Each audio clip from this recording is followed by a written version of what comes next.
This is the Horse Radio Network. This is episode 1166 of Horse Tip Daily, your almost everyday morsel of helpful hints, useful facts, and practical techniques for horse folks. Brought to you today by Kentucky Performance Products.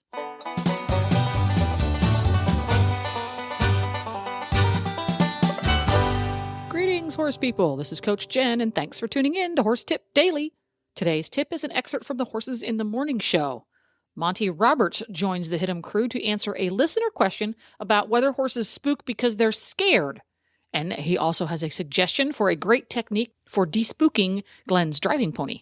And we'll get right to our tip after this from Kentucky Performance Products. She had waited all her life for this moment, dreaming about it since she was 10 years old. The trailer ramp touched the ground. He whinnied as she backed him out, swinging his head around to get a good look at his new home. His coat gleamed in the sun. Her love had arrived. She was breathless. He was beautiful. She could hardly wait to tack him up and start off on what she was sure would be the best times of her life.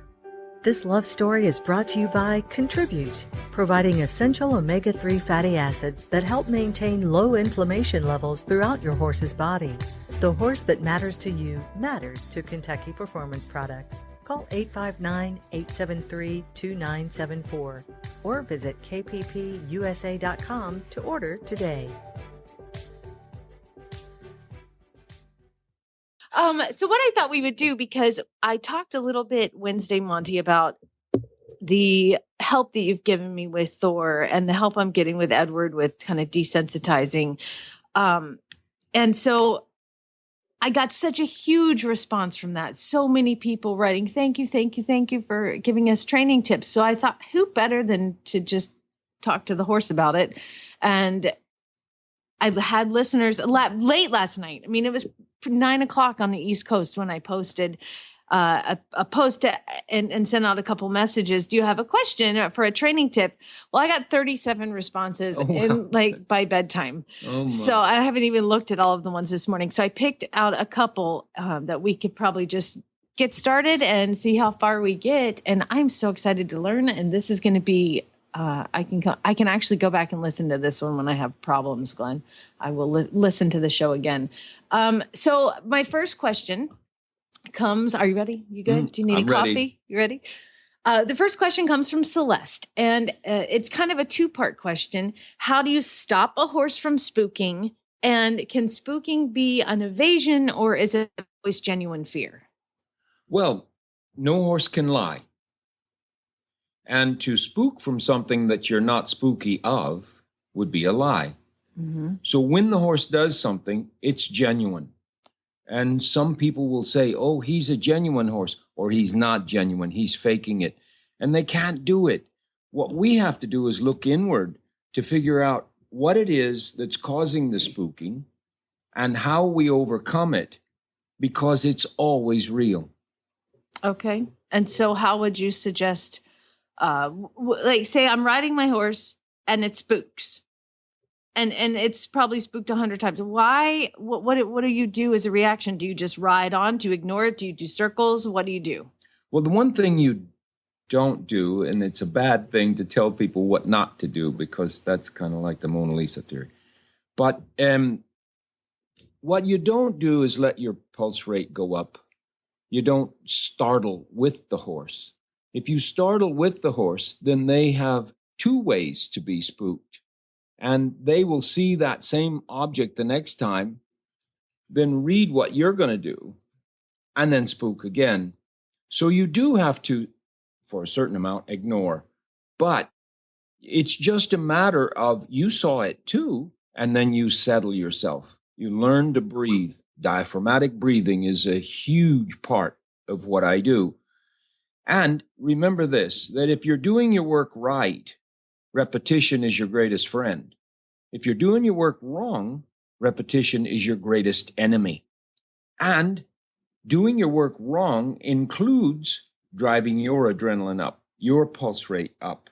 It's very destructive to the horse's thinking process. So keep your adrenaline down, and that'll be a big part of doing your work right. And then repetition when you've got it right. Mm-hmm. You've seen me load horses that wouldn't load, and they load. They load fine. But the owner has been going up that ramp, looking them in the eye, that means go away, and getting their adrenaline up because they've been through this process so many times before. And then the horse doesn't load. And I get the horse right on the dually halter and coming up off of it and get them right that way, and then go to the trailer and just expect them to go in, walk in, and they oftentimes just walk in behind me in a matter of 2 or 3 seconds. So, spooking is a real problem, and it's generally a problem just as much for the rider as it is for the horse. Okay, so Monty, I have a quick question here for you.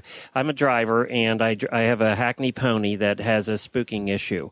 He spooks usually at rustling leaves, something that's horses running in a field, anything that he thinks horses are coming up behind him. So what you say about genuine, I think he's genuinely scared. He's genuinely scared. How do you work through that? You set up the circumstances as close as you can to the thing that spooks him. And for instance, the rustling leaves. What about a stable stall, a box stall, with bedding of leaves? Yeah? And he walks through them, and you can get leaves, a lot of. Come over here. We have plenty of those. and then get a leaf blower. And a leaf blower is pretty scary itself. Right. But blow those leaves around the stall for a while and see what happens. And you can put a fan up on the wall that's an oscillating fan that moves back and forth, and it'll rustle the things that spook your horse. It could be shopping bags on the bottom of the stall. It could be shopping bags hanging from strings from the rafters if up above is a problem. And an oscillating fan up there, it's not a big deal to get one of those and fix it to the top of the wall. And then that isn't good enough, because then that's his stall and that's okay. Now you're down the side of the road and here comes the leaves. So you put some leaves down the side of the road and you have somebody with a leaf blower and you drive by it several times, blowing leaves at your pony. Now, as you do that, you may set it up so that you're not, absolutely not, in traffic. Right. And you may set it up so that you're not hooked to a carriage that's going to get upside down on him. Right. So you have your harness and everything that you're doing as safe as possible when you do these things. Okay. Gosh, he's so smart. Well, there you have it. You can find links to today's guests as well as lots more tips at horsetipdaily.com. This podcast was made possible through the generous support of Kentucky Performance Products and listeners like you. You can learn how to help support Horse Radio Network programming and at the same time qualify for auditors-only perks by going to horsetipdaily.com and clicking on the Become an Auditor banner in the center of the page. This is Coach Jen, and I'll be back soon with another tip. Until then, go ride your horse. The Horse Radio Network and the Horse Radio Network hosts are not responsible for statements of guests or their opinions. Use your own judgment when listening to the tips provided by the experts on Horse Tip Daily.